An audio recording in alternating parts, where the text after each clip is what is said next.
A lot of drum mics, like the CAD mics you have, those are dynamic mics, though you might buy condenser mics for the cymbals because you want to capture some of that high end. And so obviously microphones accentuate some frequencies, the highs versus the lows and so forth, depending on what we're doing. And here our dynamic mic is stopping at about 10 and then kind of, again, dropping down. But do you think that chart probably passes and keeps going down past 20? Yeah, it's just not picking up very much energy though, but can it pick up something? Sure, it's just, again, high frequencies don't move this diaphragm as much as, say, the condenser mic. When I worked at this other school, we had this microphone from TC, actually from Earthworks. You ever heard of those? They make some interesting mics that are like, they look like a pencil. And they have like this tiny little diaphragm, very, very tiny. And they have a flat frequency response all the way to 30. And then they start sort of rolling off. You might say, well, what's that useful for? Well, doing tests of instruments. Basically, it sounds like you're there. That's what's kind of cool about it. You know, you put these microphones up and it sounds very much like your drum kit does in the room. That could be good or it could be bad, depending on, you know, how good a shape your drums are in and how well they're tuned and so forth. So I just wanted to mention briefly that microphones can pick up frequencies beyond 20, just not as loud usually. They're kind of starting to taper them, and it depends on the mic. Do instruments produce frequencies beyond 20 kilohertz? If you look at this chart, this is a chart I found online. It has to do with what instruments produce and what frequencies they kind of get and so forth. You'll see the bass is down here between like 30 and 250, something like that. And then we start looking at like violin, a viola on the higher end. Piccolo flute's probably the highest one we got up there. And what's interesting about these numbers, though, these are what are called fundamentals. These are the actual notes that someone plays, you know, on the piano or on that instrument. Besides a fundamental, what also will you hear from an instrument? Do you guys know much about sound theory? Ever created harmonics on a guitar before? Okay, so as you play a guitar, if you play like the 12th fret, sort of just barely touching it, you can create this harmonic. The harmonic's where? Basically an octave higher. Just by plucking that note, is there harmonics created anyway? Just by playing the fundamental note? Sure. All instruments create these frequencies that go beyond the fundamental, and that's how they sound different. I mean, an acoustic guitar sounds very different than an electric guitar, and so does a piccolo flute compared to a viola playing the same exact note, right? The fundamental is just the raw note, but what makes one instrument sound different from another is all this frequency information beyond here. And this chart talks about it. As you go beyond it, at the top of the chart, it was reading the little thing on it. It said, these things create frequencies beyond 20 kilohertz, but they're dampened. They're not as loud. And again, it depends on the mic that we're using to pick it up. So what I'm talking about is just saying, do microphones create frequencies beyond 20 kilohertz? Can they capture them? Yes. Do instruments produce any frequencies beyond 20 kilohertz? Sure.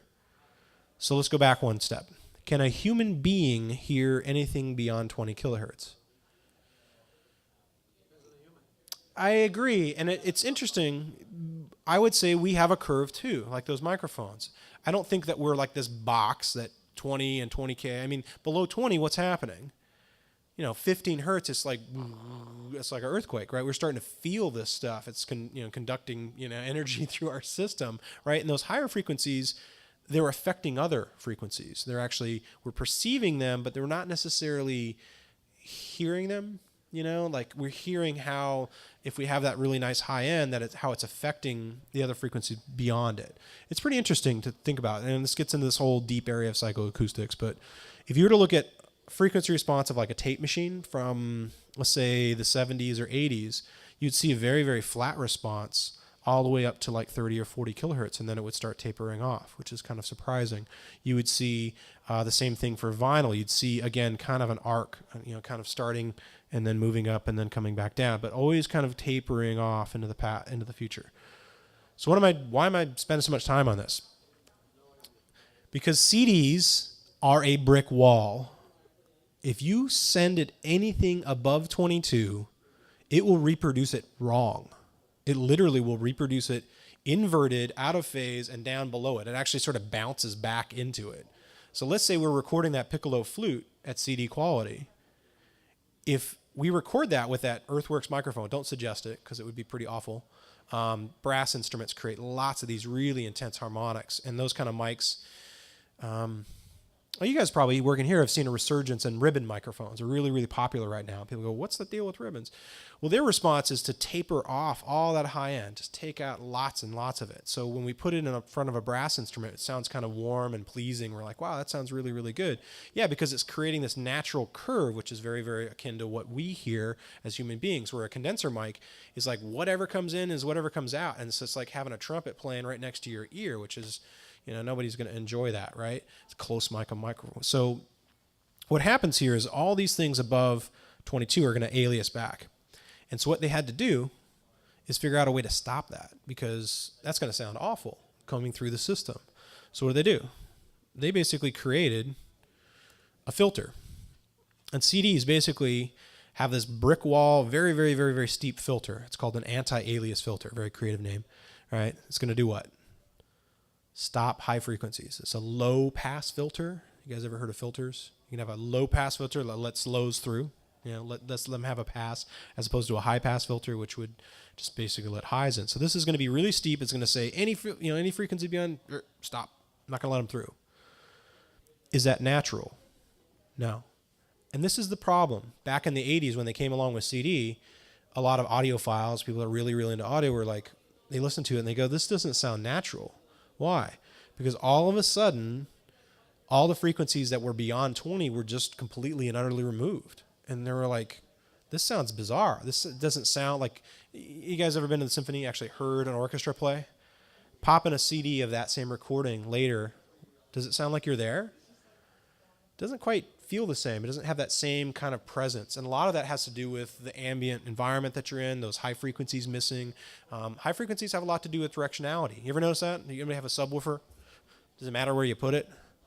Low frequency doesn't matter. You can put it behind the couch, put it over here, whatever. It's not like you can hear where it's coming from. You just hear the presence of it. But you move those satellite speakers and boom, you're getting the directionality. Well, would that make sense that we go higher, that it's even more directional? Yeah, it's where we get a lot of cues as a human being. You ever had a cold and walk around and you can't quite got your sense of direction? It's kind of strange. Yeah, it kind of feels weird. Well, that's a part of it. So this anti-alias filter is going to stop high frequencies from getting and turned into aliases. So what I want to do is kind of briefly let you hear what aliases sound like, so you can go, well, what's the big deal? And so let's check it out. Okay. So this is Pro Tools. And I figured it would be easiest to start with something that has some nice high frequencies in it. So I got a tambourine. So some nice high frequencies there for you. Okay. So in my mixer, you guys see this okay? All right. I have a plugin. You guys familiar with plugins idea? You can put in these effects and so forth. My plugin's called Lo-Fi. Basically, it's going to destroy the resolution of this stuff. I'm going to zoom in a little bit so you can see it. All right, so you see I can adjust my sample rate. So right now, we're creating some frequencies way in the top end of the spectrum, and so I'm going to dump down my sample rate just a little bit. And I'm hoping some of you guys can hear that difference. It's a subtle difference. Let me bypass. This is without it. This is with it. It's very subtle. But basically what you should be hearing is it doesn't sound as directional. It's a little duller. Not a big difference. So let me go down one more, and then I'll turn it on again. And I'm going to guess most of you will hear this. All right. I have the sample rate. I went from 44 to 22. Do you hear the change? What's different? It's darker. What I want you to notice, the most big difference is what? It's a different note. You're hearing an alias. That's a false frequency. It's totally wrong. This is what it used to be. Like there. It's like, what the hell? Right? If I drop the frequency even more, now it sounds like a shaker. It's like, no, it's supposed to be a tambourine, man. Right? So this is at 14 kilohertz, right? So that should do 7 kilohertz just fine, right? Yeah, you go above it and you start getting this weird stuff all of a sudden. It's like, what the hell is that? Now it sounds like I'm brushing my teeth or something, It's like, all right, yeah, so, yeah, this is 22 isn't even enough to get it. 33, almost, and then this is 44.1, right? So we're right on the edge of, like, what we can do with my little tambourine example. So let me zoom back out.